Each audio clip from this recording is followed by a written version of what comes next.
This is Talia Cohen reporting for Israel's Radio. We have Elana Sztokman on the line. She was the former executive director of JOFA, the Jewish Orthodox Feminist Alliance. It's a privilege to have you speak here. Hi, Elana. How are you? I'm great, Talia. How are you? Excellent. Yeah. So the topic of this interview will be who's who in the Israeli elections. Let's talk a little bit more about the female candidates so that people get a sense for who they are, what they represent, also why they should consider voting for them over their male counterparts. So why don't we start with your favorite? So there are some really, actually all the parties, not all the parties, but most of the major parties have really interesting female candidates. I think Tzipi Livni is really interesting because she's in the number one, she's in the top slot, meaning that she's the only woman who really has a chance of becoming prime minister, which I think would change a lot of things in terms of gender and gender dynamics. Just to give you an idea of how much sexism there is even within discussions of Tzipi Livni, Times of Israel ran an editorial last week suggesting that the opposition leader needs to present a united front with Netanyahu vis-a-vis the United States. And so David Horowitz, who wrote this editorial, kept writing, yes, Isaac Herzog must sit down with Netanyahu so that the prime minister and the opposition leader have coming up to the election, have a single platform and come together. And I kept thinking to myself, why is David Horowitz just ignoring Tzipi Livni? Meaning that Tzipi Livni and Isaac Herzog are together running this party now, and together they're running in opposition to Netanyahu. They're supposed to be complete equals. And yet even in the Times of Israel, suddenly Livni gets completely erased. I felt like, that David Horowitz looks at Livni and Herzog like, some kind of mother father figure from the 50s, like, oh, let's go to daddy when the stakes are really high, like, oh, he's the real opposition leader, like, oh, he's the real man. It's like it was really so distressing to see how deeply embedded that sexism is. So Livni, even trying to present herself as the equal to Herzog, it's incredible how deeply rooted some of the sexism is. So I think that Livni really has really interesting experience. She has really interesting experience also with negotiations, and I think that she's learned a lot of really tough lessons. She's had a lot of really difficult political innings in previous elections. So I think she's one really interesting candidate in this election, one interesting female candidate. So let's talk about her a little bit more. First of all, while she actually won the vote, she failed to establish a majority coalition. Do you view her as having efficacy if she failed to establish a majority coalition? I think she's been very honest over the last 5 years about that experience. And I think that she's really gotten sort of much sharper elbows politically. And she's talked about that, and she talked about how that experience has shaped her. I think it was a learning experience for her about how to be a little bit tougher. Well, what was the reason that she failed to form a coalition? It has to be a little less nice, yes. That's the message in Israeli politics. And I think you're seeing her less nice side in this campaign also. She's going on all these talk shows, and she's really letting Netanyahu have it very directly, no holds barred, and you're seeing that. I think we've seen a change in her in terms of her political demeanor. To be less nice in general, or to be specifically less nice as a female candidate? I don't think that there's a difference. Meaning, I think she just had to be more confident in her role there, and she's So some criticisms of Livni have been the following. The first criticism of Livni is that Olmert was corrupt. If she's associated with someone who is found to be corrupt, she too is corrupt. Would you say that that's accurate? Is Livni someone who has been found to engage in corruption? And even if the public eye did not find her to engage in corruption, is she guilty by association? And second criticism that people level against Livni is that Livni seems to do what people want her to do. She switches parties quite frequently, that she doesn't exactly stick to her principles. So how would you address these two main criticisms? If we would hold our MKs guilty by association, then we would have no MKs left, because there are so many MKs who are found to be corrupt. That's one of Yair Lapid's selling points, is that his is the only party where nobody has been under investigation. So I think that's really... No, I can't, say, I don't know what goes on behind the scenes, and, I'm not going to stand here and say, I know everything that Tzipi Livni has done, because I don't. But Ehud Olmert had a reputation for being corrupt for a long time. It's really not a surprise to anyone that he was found to be corrupt. It was just, I think, a matter of just how corrupt he was. I think those images that have come out about him, stealing money from his safe that was designated for not-for-profit work and using them to buy silk suits and cigars and sending his wife overseas, I think those are levels of corruption that surprised even those who knew that Olmert was corrupt. So I really don't see Tzipi Livni as being a person who engages in that kind of corruption. I just don't see it. Again, I can't be surprised about anything. We've seen enough surprises, around corrupt issues, and we had the Freundel scandal this year. So nothing should surprise us. But I don't see Tzipi Livni as her flaw being that she's associated with corrupt politicians. I don't see it. But again, who really knows? But that's not what would worry me. The second issue about her switching parties, I don't see Tzipi Livni switching parties as a sign that she has shifted her ideology. I think that each time she switched parties, there was actually a good reason for it, and it's very easy to sort of paint her as someone who's wishy-washy, switching sides, but she's not really. If you really look carefully at her ideas, I think her ideas have gotten a little bit more complex and a little bit more nuanced, and I like that.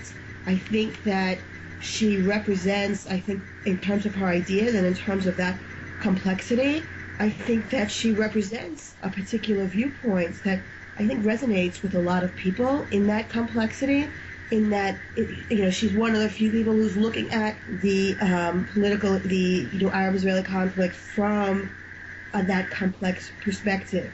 She's not easily boxed into right and left. And for me, at least, that's actually quite refreshing. I also relate to not being easily boxed in right and left. I think that the whole political, the binary political framework, the paradigm that we have between right and left, is no longer really working. Even though Meretz is running on that platform, Meretz is running on the platform saying we're the true left. They're trying to attract toward the true left, so to speak. I think that a lot of people don't relate to that black and white binary right-left framework anymore. So I think that Netanyahu was trying to frame Livni as, being wishy-washy. But personally, I think you could also look at it as her being responsive to the complexity that Israelis are feeling vis-a-vis the conflict. So I think that's, personally, I find that interesting. I find that compelling. And the last criticism we're going to address is some more right-wing elements have accused her of basically really being far left, that she will achieve peace, so-called peace at any price, even if that means sacrificing all of the territories, Judea, all of the territories. Would you agree with that? Do you really think that that's her personal political stance? Do you think that that's the political stance of her party, but that she herself is more moderate? How does that put the entire national religious sector? I think that impression says more about perspectives in the national religious camp than it does about Tzipi Livni. In the national religious camp, anybody who dares even suggest that maybe there ought to be some kind of diplomatic solution is branded as a leftist. You look at what happened, speaking of women in politics. So Batya Kahana Dror, was running for the Jewish home. She was running in Naftali Bennett's party. And as soon as she said in an interview, she wasn't saying, "Oh yes, we should create a Palestinian state." She wasn't saying, "Oh, I want to sit down with Meretz." She basically said, "We really should be practical. Yes, we have our ideologies, but at a certain point, we're going to have to be practical." And for that, she was ousted from the party. And it was really quite a benign statement. It was the fact that the Jewish home, that Naftali Bennett took that as a sign that we have to, that she has to be kicked out from the party, I think says a lot about where Naftali Bennett is, which is basically there will never be a diplomatic solution ever. We will never come to an agreement, and there's no reason to even try, which is, I think, far more extreme than the National Religious Party was, say, a generation ago, the way Mafdal was 20 years ago. I think there's much more extremism. There's much more violent extremism in the national religious camps today than there was 20 or 30 years ago. I think Naftali Bennett is actually quite scary, to tell you the truth. He really frightens me. But I think that, so when you hear things like that, like, oh, so if Tzipi Livni thinks that there should be a practical solution to the conflict, therefore she's a leftist, I think that rationale says more about where the religious camp is. It's like, oh, it's so easy to brand someone as a leftist. And then leftist is used as a slur, The second you say, oh, that person's a leftist, it's like, oh, forget it, they're like the devil incarnate, Yeah, that's how it's done. That's how the religious camp does. It's leftist, it's evil, In some yeshivas, I did a research, my first book was about religious men. And I had a lot of stories from religious men in yeshivas who basically said that anyone who dared, to veer even the slightest bit from an extreme right-wing position was branded as, an outsider, as like, oh, you're not truly religious, you're not truly dedicated.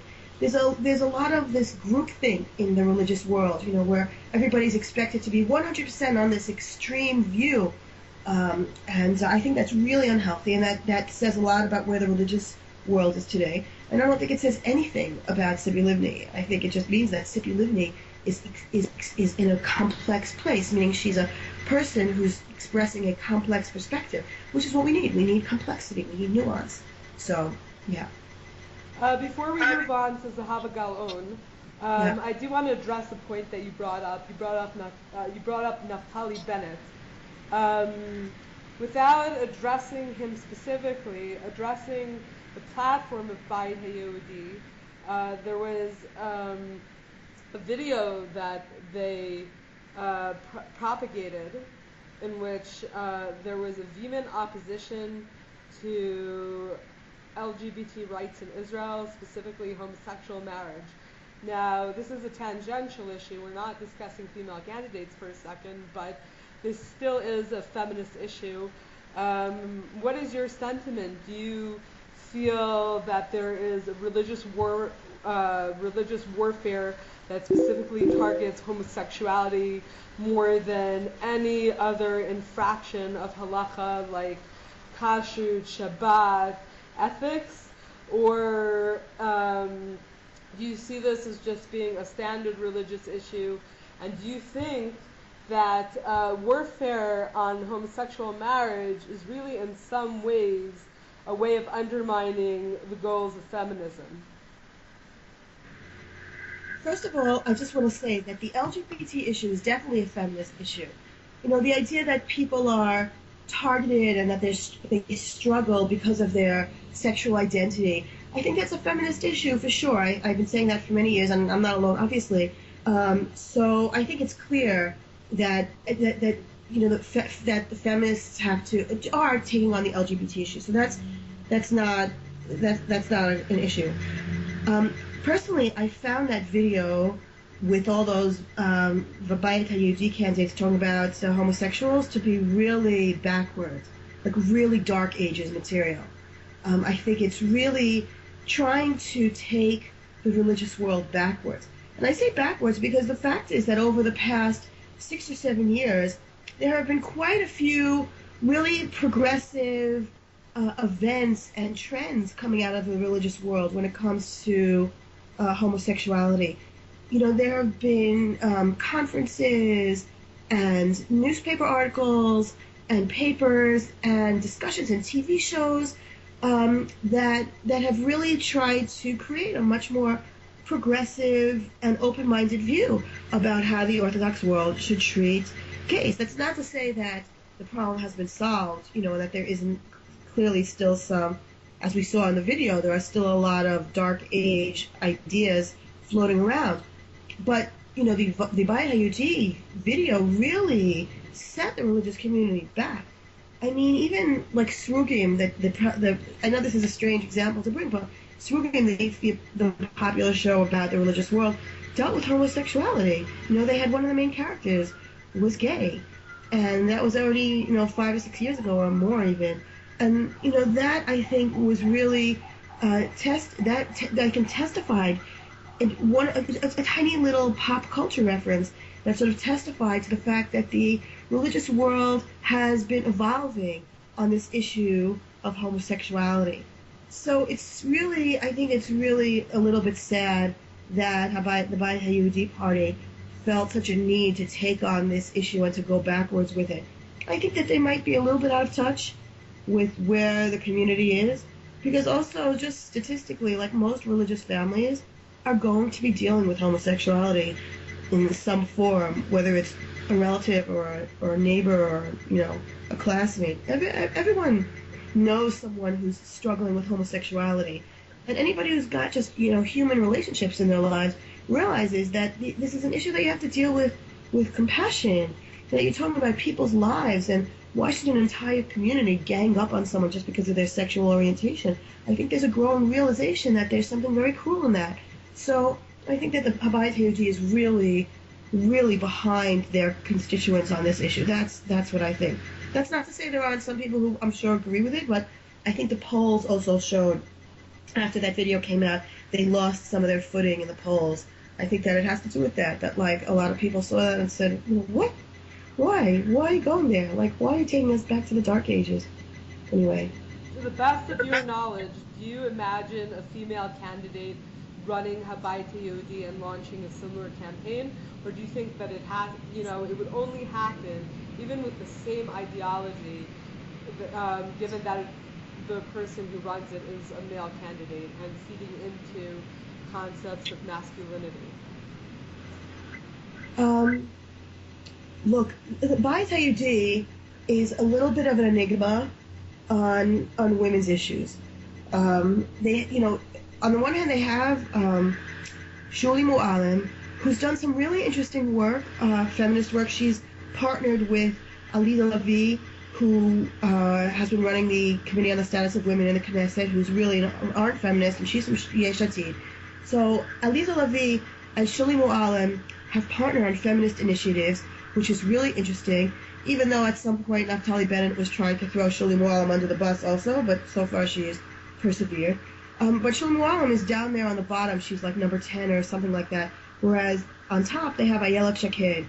When Ayelet Shaked is number 2 or 3 on the list, I think she's number 2, I want to say. And certainly Ayelet Shaked has ambitions, from what it appears, she has ambitions to run the party. But I don't think that's ever going to happen. First of all, because she's not religious, and I don't think that at the end of the day, when push comes to shove, I don't think that the constituency of Bayit HaYehudi would actually really tolerate someone who's secular running the party. But also the fact that she's a woman, I don't think would be necessarily tolerated either. I think so. Those are two things running against her, which actually makes me a little. I mean, I am not a fan of Ayelet Shaked at all. I think she says really, really awful things about refugees and anyone sort of in a category of other, and so she puts, as a feminist, I'm in a real dilemma about Ayelet Shaked. On the one hand, I want to see women succeed. On the other hand, I'd rather see feminist women succeed. Even feminist men, I think I'd rather have a feminist man than an anti-feminist woman succeed. Ayelet Shaked, I sometimes feel, sends women backwards a little bit just by being so hate-filled. So that's really hard. Miri Regev also, I have the same reaction to. She's so hate-filled. When I listen to Miri Regev speak, sometimes I just want to cringe, And she writes these really awful updates. I was following her for a long time on Facebook, and sometimes she writes with so much hate. So that's really hard. But anyway, but that's why Habayit Yehudi, like on the one hand, Habayit Yehudi is the only religious party that has women on their list, so you have to say kudos to them for having 2 women, in the top 10. That's better than the Haredi parties that have 0. On the other hand, that doesn't really make them feminist, and it doesn't really make them pro-women. If Naftali Bennett would give more support to Shuli Mualim in her pro-women agenda, then it might look a little bit different. But I don't see Habayit Yehudi really taking women's issues seriously enough in the near future, and I certainly don't see them allowing even Ayelet Shaked to run the party. I don't think Naftali Bennett will ever let Ayelet Shaked run the party. That brings us to the next point. You mentioned that the Haredi parties have no women. Would you like to talk a little bit about Rus and Ubizchutan? Yeah, there are 2 really interesting things going on in the Haredi world when it comes to women. I definitely think that the Haredi world is the most interesting gender story in this election, for sure. So the first story was not about the party, but about the movement, the Lo Nivcharot, Lo Bacharot, what they call the Loni Lobo movement. That's their website now. It's lonilobo.com, which means if we can't be elected, we won't vote for you, which was the original movement to try to get the Haredi parties to allow women on their list. So they've been doing that now for 2 years or so. They now have something like 8,000 supporters on Facebook, which is really pretty impressive, I think. The second really interesting story is not the Lo Nivcharot group, but the party, the Ubizchutan party, which basically said, look, it's not enough for us to keep banging on the doors to try to get Haredi parties to let us in. They're never going to do it, and they keep ignoring us, and they keep disrespecting us, so the only real option is for us to start our own party. And the women who started, the Ruth Kalyan, they cite some really troubling facts. So the Haredi politicians, the male Haredi politicians, keep saying, oh, we don't need any women. We men know how to represent women's issues. We've been doing it forever, and we don't need women. We are very good at speaking on their behalf. So Ruth Kalyan comes up and she said, there was a Knesset hearing at the Committee on the Status of Women. It was a hearing dedicated exclusively to the topic of Haredi women's health, because Hadassah and Kollel had come out with this massive study of tens of thousands of Haredi women over the course of 20 years, where they tracked Haredi women's health, and they found a really detrimental impact on women's health that comes from too many births in too close succession and things like that, and they found some really troubling statistics. So they had this entire Knesset hearing dedicated just to understanding this study, and not a single Haredi politician attended.